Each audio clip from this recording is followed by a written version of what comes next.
Et ce fut un tournant dans sa vie, dans la vie de Imran, parce que c'était la première fois où Imran était à l'heure dans un événement. C'était la première fois.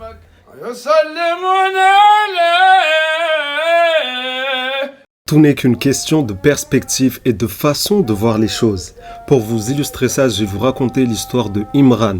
Dans un petit village à Mayotte, il y avait un homme dénommé Imran. C'était un homme connu comme très patient dans son village. Il était connu pour être patient dans plusieurs choses. Il maîtrisait plein de choses dans sa vie, mais il y avait une seule chose qu'il n'arrivait pas à maîtriser et qui l'embêtait énormément. Imran était souvent en retard, quasiment tout le temps en retard. Il manquait les rendez-vous quand c'était pour le travail ou même quand c'était pour aller voir les amis, il était en retard.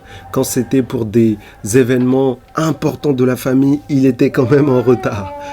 On va dire même quand c'était pour des manzaraka, il était en retard. Même le jour de son mariage, il était en retard. Il est tout le temps en retard. Alors que c'est quelqu'un de patient et qui arrive quand même à maîtriser pas mal de choses dans sa vie. Et même lui ne comprenait pas pourquoi il était tout le temps en retard et pourquoi il n'arrivait pas à maîtriser cet aspect de sa vie. Et un jour, Imran se dit qu'il faut faire quelque chose. Il décide d'aller consulter un sage du village pour voir si ce sage-là pouvait lui donner des conseils qui pourraient l'aider parce qu'il a tout essayé, il est tout le temps en retard dans tout ce qu'il fait dans sa vie. Donc il va chez le sage qui s'appelle Yao et arrivé là-bas, Yao était surpris par le cas de Imran parce qu'il se disait quand même c'est quelqu'un de posé dans sa tête, il est patient, il arrive à gérer pas mal de choses, mais pourquoi il est tout le temps en retard ? Yao, ce vieux sage qui a quand même connu pas mal de choses dans sa vie, ne comprenait pas la situation de Imran. Après plusieurs rencontres avec Yao, ils se sont vus, Yao a essayé d'analyser la situation, de voir ce qu'il pouvait lui proposer. C'était un cas un peu compliqué pour le sage du village, Yao. À un moment, comme ça ne marchait pas trop et que après avoir essayé plein de choses, le vieux sage Yao a vu que ça ne marchait pas tellement ce qu'il proposait à Imran. Il a décidé de changer de méthode. Pour lui, c'est la méthode ultime. Et pour lui, cette méthode-là qu'il propose vraiment quand c'est compliqué, il dit à Imran de se focaliser sur le moment présent. Parce qu'en fait, il a remarqué que Imran, avant d'arriver quelque part, par exemple, s'il avait un rendez-vous, il devait être là-bas à 18h. Parfois, il prenait toutes les précautions possibles pour arriver à l'heure. Et avec toutes les précautions qu'il a prises, c'était impossible qu'il n'arrive pas à l'heure. Yao a remarqué que Imran se mettait beaucoup la pression. Il ne voulait pas décevoir les autres. Du coup, il voulait faire les choses vraiment à la perfection, faire les choses comme il le faut, etc. C'est ce qui faisait que, au moment d'un rendez-vous, quand l'heure approchait, eh bien, il stressait tellement que, au bout d'un moment, il arrivait en retard parce que à cause du stress, eh bien, il perdait tous ses moyens et il finissait toujours par arriver en retard. Donc, Yao avait un plan en tête. Il a dit à Imran de maintenant se concentrer sur le moment présent. Parce que Yao, le vieux sage du village, après tout ce qu'il a vécu, il a remarqué que, surtout dans le monde actuel, eh bien, on court derrière le temps, etc. Mais il faut vivre chaque moment intensément. C'est-à-dire être présent à chaque moment et vivre chaque moment. C'est ce qui peut faire toute la différence. On a l'impression de perdre notre temps, etc. Eh bien, il faut profiter de chaque seconde. Donc, Yao a confectionné un plan dans sa tête. Sans le dire à Imran, il a organisé une fête très importante dans le village qui réunissait pas mal d'invités de classe du village et parmi lesquels Imran parce qu'il était connu comme les gens allaient le voir pour certaines choses, notamment pour avoir des conseils, etc. Mais pas sur le retard. C'est la seule chose où il avait du mal. Et donc Yao avait un plan. Il a organisé cette rencontre, cet événement dans le village sans dire à Imran que c'était lui qui avait organisé cet événement.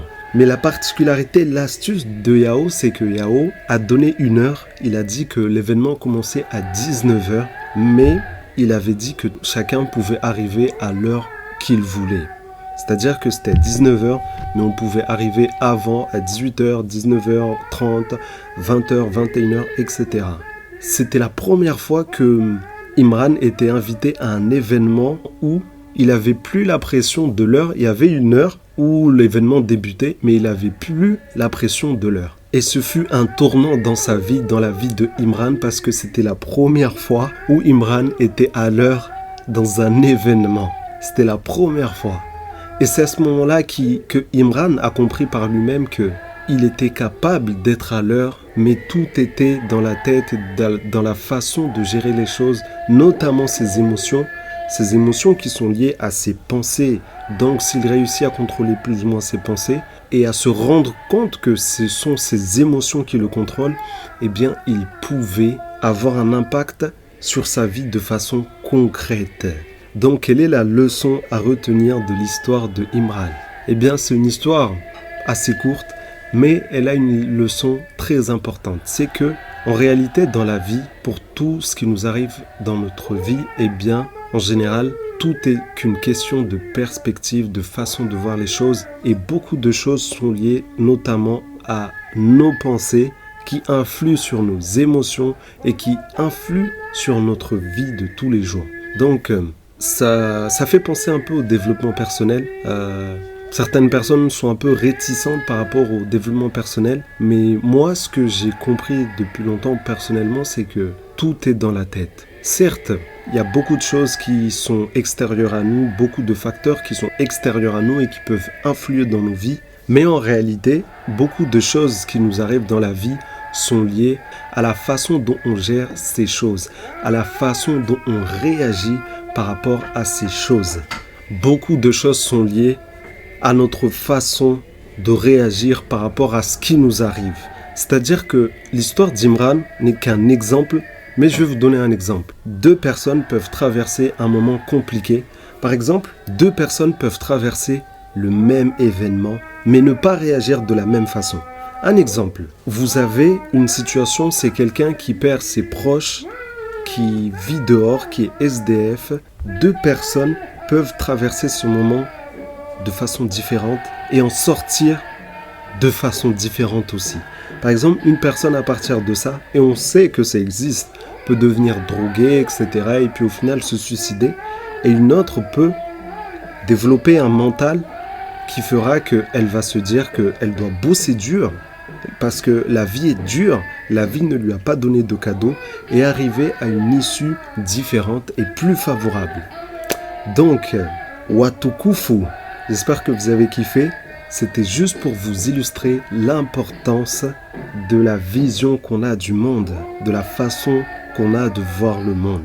Si vous avez kiffé, likez, abonnez-vous et partagez. Marahaba, Bowan Vouliche.